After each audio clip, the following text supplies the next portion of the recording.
Hello and welcome to this week's edition of the Beer Jerk Beer of the Week Drink Along. I'm your host, Luke, and I'm delighted to introduce my co-host, Matthew. I don't know what's happening. This voice is new. I just thought I'd try something different. You know, we're broadcasting every week. I thought people might want to enjoy a more professional broadcasting experience. Hi, you're listening to the radio. We are in the chiller today because the construction project that's happening outside the Fridge and Flagon is very, very noisy. So Even louder than usual today, which has been driving us insane. lots of drilling, so we're insulated from noise and any warmth, although it's pretty cold this time of year anyway, so we might keep it a short video so we don't Might be. no extremities fall off. But hopefully this cures our headache from all the drilling. So. Cheers. This week we're drinking a beer from the wonderful people at Wired, who are some of our favourite people in beer all round. Really great gang, and they make really, really fantastic beer. Yeah. Do they? I think they do. So 8 Wired are based just north of Auckland in Warkwork. So north of the city, but still technically within Auckland's boundary. And they've got a great reputation as one of New Zealand's kind of top breweries. I think for a long time they were the only Southern Hemisphere brewery in Witbiers' top 100 breweries in the world. They've won countless awards, including Champion New Zealand Brewery in the past. And they boast New Zealand's largest barrel program. And they do all sorts of different styles of beer. You can find the full range from your standard kind of lagers, pilsners, hoppy beers. But what they're really kind of interested in and passionate about is kind of some of your more European styles, some of the stuff you'll see in barrels, and this, which is a wit beer. Yeah, it's been really cool seeing a lot of the traditional European style beers that 8 Wired have put out over all of the years that they've been around, basically. But recently, it seems like they're sort of re-embracing beers like they've got a saison in their core range that we had, I think, a few months ago. Yeah, we had that back in January. If you remember, then you will have tried that. The Lupolo Pilsner is really fantastic in the core range. And yeah, this week is a wit beer that we don't see a lot of around New Zealand, really. No, so I mean, I can't really think of many other wit beers at all that get released in New Zealand. Early on, in the days when kind of craft beer was just booming, it was one of those styles, those traditional Belgian styles that kind of people tried to embrace, and you see them more overseas. But as we constantly lament, New Zealand has a particular kind of bent against wheat beers, and particularly these kind of traditional style Belgian wheat beers like Wit that we don't understand because they're delicious. Yeah, so Wit is in the family of wheat beers. So most famously, you will see beers like convenient being in the chiller, like Hefeweizens, like this one from Germany, that are a bit more well known and traditional than the Wits.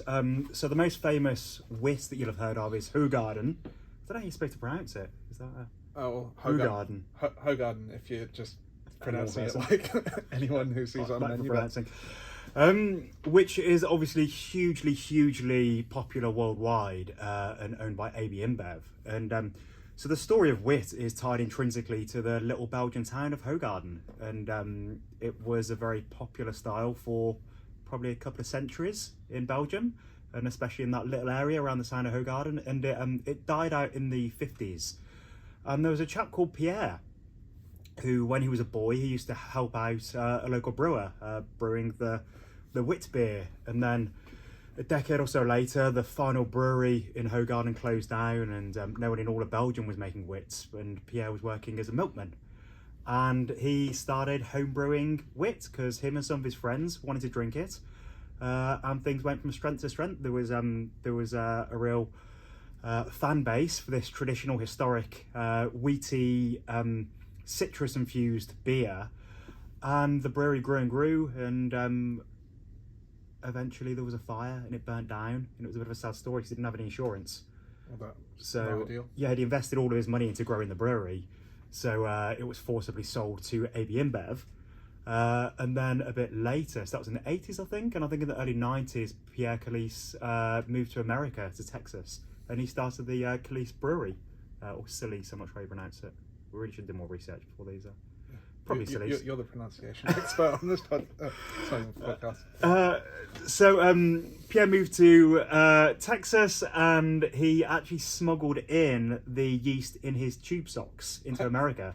So it wouldn't work if you come to New Zealand because you have much more stricter biosecurity standards here. Yeah. And the brewery's still going. So he passed away a little while ago, and his daughter is now the owner of Celis Brewery and brews a beer that may be a little bit similar to this one, although it's probably not made with Kohia. It's probably not. So wit being a traditional Belgian style, as Luke said, it kind of leans towards those citrus flavours, and a lot of those will come from the yeast. So you get kind of a nice like bright peppery note, and often traditional wit beers are brewed with spices and fruit. So orange and coriander being two of the most common ones that you'll often see. So orange peel and coriander coming as standard in a lot of wit beers. And just bergamot and all different kinds of sort of orangey sort of fruits, the skins of those. Yeah, so that's the kind of family of stuff that you tend to see in wit beers. Kind of not being as purist as the Germans are, the Belgians a bit more free to muck around with different ingredients. Well, again, looking through history, the Belgian Empire and just their international trade, it was a real, in the 1600s especially, it was a real hotbed for just fantastic spices and herbs that they were bringing in from Indonesia and just all over the world. So they just really had access to all these amazing flavours that they could sling into the beers. Yeah, and so 8 Wired have taken that into a different direction with this one, which is with the use of Kohia. So Kohia is the New Zealand passion fruit. It's a kind of a wild growing forest vine, and it's related to your classic purple passion fruit, but is a little bit smaller and is yellow. There's not a lot of it around, but it's a delicious native fruit that's really cool to see come into the fore in this beer. So you really get that that kind of passion fruity nose and mouthfeel on it. Mouthfeel? Flavour. It's really cold in here. It is cold. Can't concentrate on anything. So you get that really delicious passion fruit vibe, which kind of plays in with that Belgian yeast character in a slightly different way than you get your orange and spice in other wit beers. But it's been done in a really interesting way. So Freestyle Hops down in Nelson have introduced this product which is called Kohia Nelson. Which is a hop and fruit blend product, which is among the first of its type, or is the first of its type in the world. Such a good idea.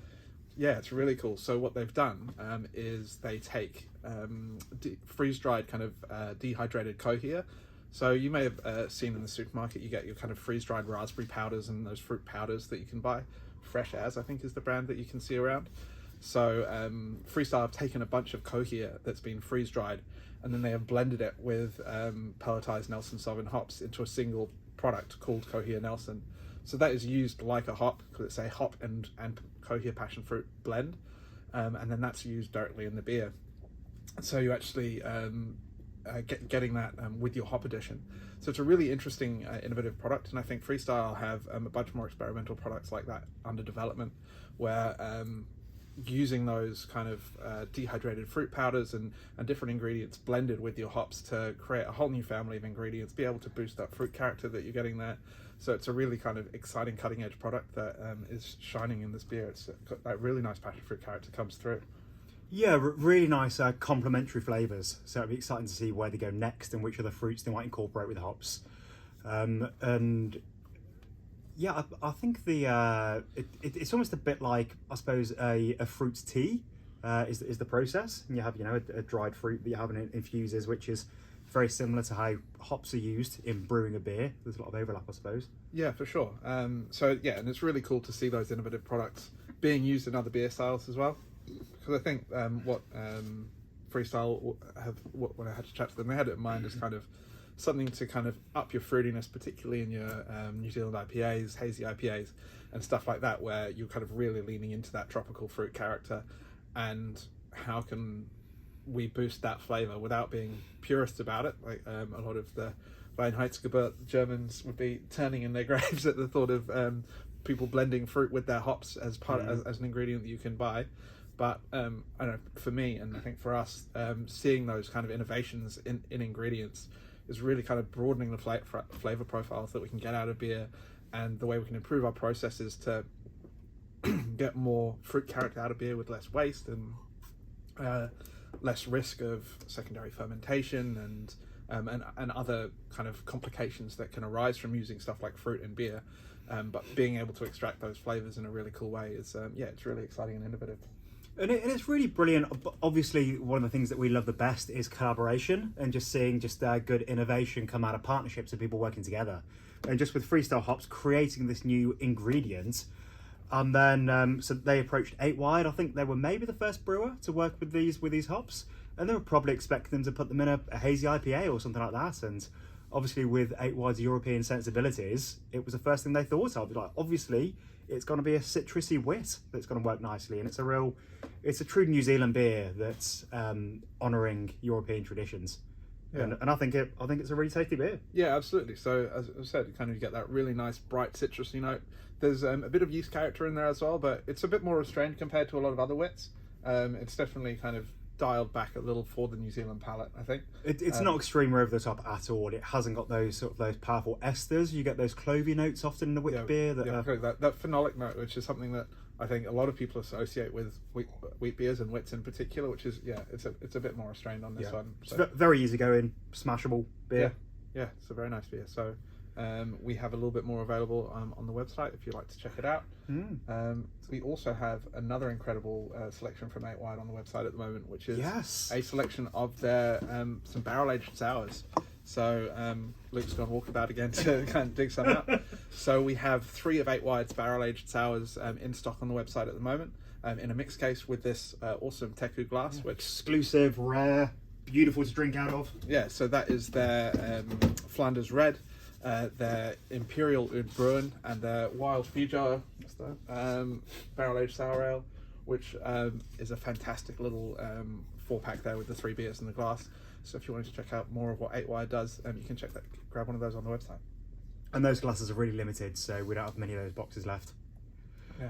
And talking of German brewers and other kinds of European traditional wheat beers, we've also got a really cool German mix pack at the moment online, which is 12 different beers from Weihenstephaner, Paulaner, Hofbrau, Lohenbrau, what's the other one? Spaten. So there's a really cool range of German beers. And we have just dialed in our selection for our new Belgian mixed case, which, if you like this, should be right up your street, but that's not going to be available till probably next week, so keep an eye out for that too.